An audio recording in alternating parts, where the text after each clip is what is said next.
लोकसभा चुनाव का बिगुल बज चुका है। भाजपा ने यहां से केंद्रीय मंत्री भूपेंद्र सिंह को यहां से टिकट दिया है, तो कांग्रेस ने ललित यादव को मैदान में उतारा है। ललित यादव के हम जब भाषण सुनते हैं तो ये अक्सर कहते हैं कि सामने मंत्री और मैं यहाँ का संतरी हूँ। संतरी से अगर आप मंत्री बन जाते हैं तो पहले हम आपके टारगेट पूछना चाहेंगे अलवर जिले के।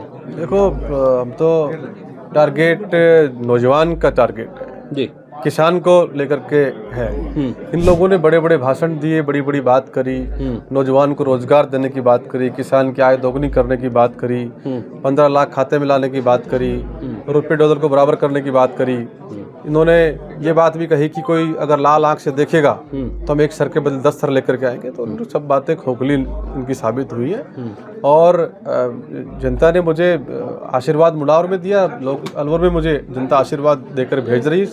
ये जनता का मुझे नज़रें और चेहरा देखकर लग रहा है। तो निश्चित रूप से जो हमारी नौजवान को रोजगार देने की बात है, चाहे कारखानों में हम लोग रोजगार दिलाएं स्किल्ड नौजवानों को, और महिला को सुरक्षा की बात है, जो विकास की गति अलवर में रुकी पिछले 10 साल में उसको तेजी करने का हम लोग काम करें। ललित जी, आपके सामने जो भूपेंद्र यादव हैं एक बड़े कद के नेता माने जाते हैं। अभी आप इसको एक मुद्दा बनाने का प्रयास कर रहे हैं कि बाहरी और लोकल, यही एक मुद्दा आपका भी शामिल है एजेंडे में प्रचार के दौरान। लेकिन पहले भी 2 बार यहाँ से सांसद जो जीते हैं वो भी बाहरी रहे। किस तरीके की चुनौती लगती है? देखो, बड़े कद का की बात करो तो बड़ा कद तो जनता का है जी। लोकतंत्र में जनता मालिक होती है। वो पीछे के एंट्री से, पीछे के दरवाजे से गए, राज्यसभा से गए, जनता के नेता नहीं है। मेरे पास तेलंगाना से कल फोन आया, मेरे पास महाराष्ट्र से फोन आया, मेरे पास हरियाणा इनके जो गृह जिले से फोन आया। लोग जो इनकी फोन पे जो इनकी बात कहते हैं वो मैं मंच पे आपके सामने नहीं कह सकता। इनके व्यवहार के बारे में सब लोग जानते हैं जी, किस प्रकार का व्यवहार आज से पूर्व में रहा है और किस प्रकार से इन्होंने जो राज्य में रहते हुए लोगों के लिए काम किया है। तो निश्चित रूप से अलवर ने मन बना लिया नौजवान को अवसर देने का। उनका मन बन गया तो बन गया। ललित जी, बस आखिरी सवाल, क्योंकि आपकी फैन फॉलोइंग मैं देख रहा हूँ लगातार, मैंने आपके पिछले चुनाव भी कवर किए हैं, बहुत अच्छा माहौल आपका रहता है, चुनावी माहौल। 2 बार चुनाव का एक्सपीरियंस है आपका। अब जो चुनाव है आपके क्षेत्र में तो आप मजबूत पकड़ रखते हैं। पूरे जिले की अगर 8 विधानसभाओं की बात करें, कोई ऐसी कमजोर कड़ी आपको नजर आती है? 8 में जीतेंगे, 8 में जीतेंगे।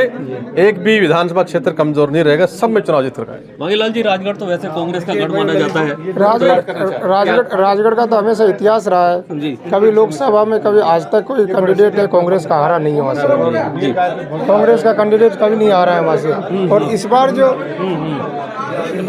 बार जो चुनाव होगा, जो अभी कांग्रेस का जो प्रत्याशी डिक्लेयर किया ललित भाई को, युवा है और युवा में जोश है। जोश इतना है कि अभी से जो जानते नहीं युवा साथी, वो अभी जोश में इतने भर गए कि ललित भाई को कम से कम 80,000 वोट से राजगढ़ लक्ष्मणगढ़ से जिताएंगे। और ये सच्चाई भी है कि बाहर के जो यहाँ सांसद बना के यहाँ की जनता ने देख ली है। चांदनाथ जी को बनाया, बालकनाथ जी को बनाया, क्या किया, क्या उपलब्धि रही।